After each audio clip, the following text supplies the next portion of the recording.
eastern mountains of Skyrim, where the roads narrow and the snow softens every sound, there stands an old fortress with a watchful name, Fort Dawnguard. Its walls do not feel like the seat of a lord. They feel like a warning. Long before the Order was remembered as vampire hunters, the place carried the mood of a prison, a watchtower, and a last door barred against the dark. The oldest stories of the Dawnguard are not clean heroic songs. They are quieter than that. They speak of a noble family, of fear inside its own bloodline, and of a fortress made to contain what could not be cured. Whether every detail survived unchanged is impossible to know. But the shape of the tale matters. The Dawnguard began with vigilance. Not conquest, not glory, vigilance. A guard set over one monster soon learns to recognize the signs of others. Over time, the watch became a calling.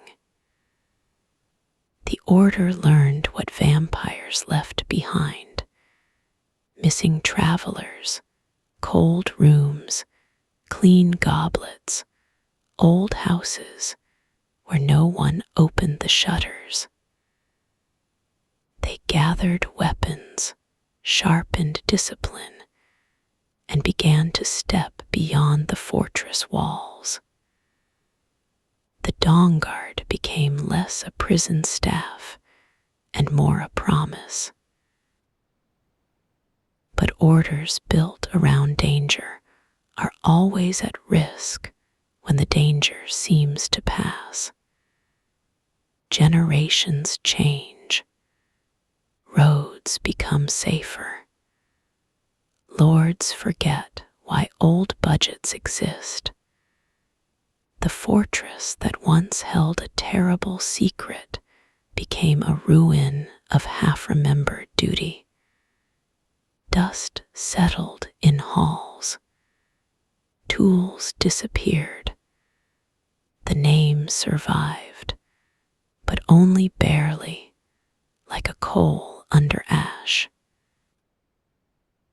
In the Fourth Era, the first clear alarm did not come from kings.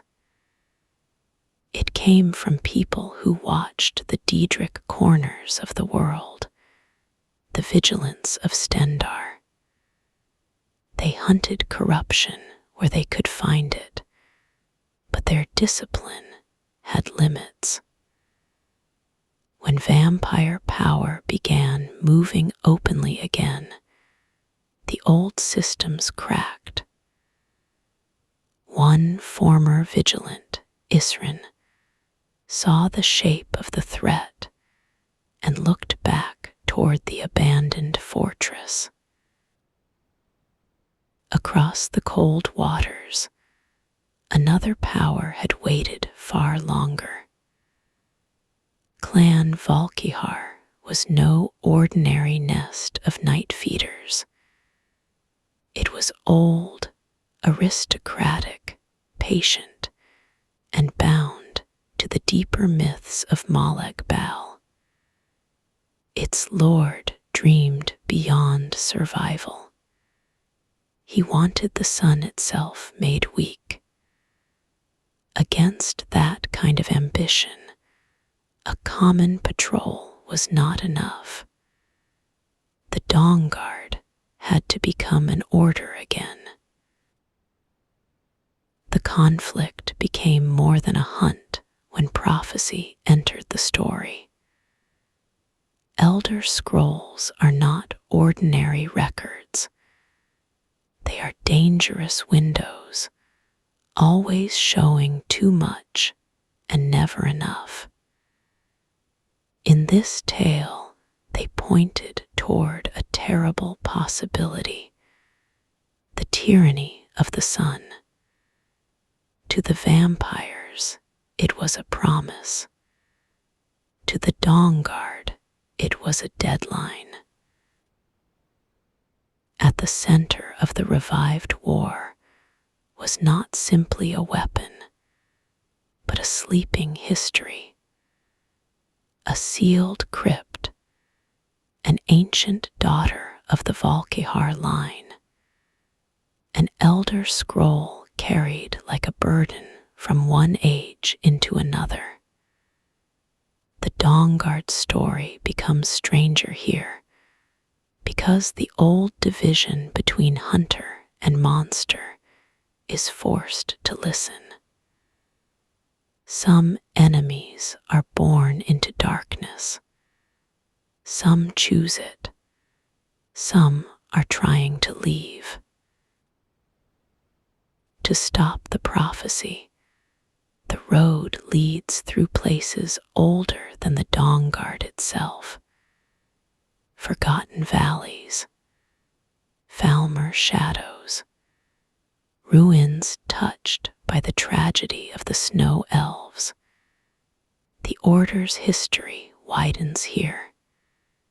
It is no longer only about one fortress, or one clan, or one lord's ambition. It becomes part of Skyrim's deeper pattern. Bright things buried, dark things preserved, and ancient wounds still shaping the living world. The hunt also touches the Soul Cairn, a place where bargains feel older than language. Here, the history of the Dawnguard meets the history of souls traded, stored, and forgotten. It is a reminder that the vampire threat is not only teeth and night. It is the temptation to treat life as a resource, to make every person into fuel for somebody else's eternity. The prophecy is answered not by darkness, but by a relic of light. Auriel's bow carries the feeling of an older myth, one that belongs to the snow elves before their fall, and to the sun before anyone tried to own it. Against Volkihar ambition, the Dawnguard does what its name has always promised. It guards the dawn. By the end of the war, the Dawnguard is no longer a rumor in a ruined fortress. It is a living watch again, not pure, not gentle, and not free from hard choices, but necessary. Its history is the history of a door that must keep being checked, a wall that must keep being repaired, and a dawn that is only safe because someone stays awake through the night. So when the fortress appears in the mountains, it is worth seeing more than stone.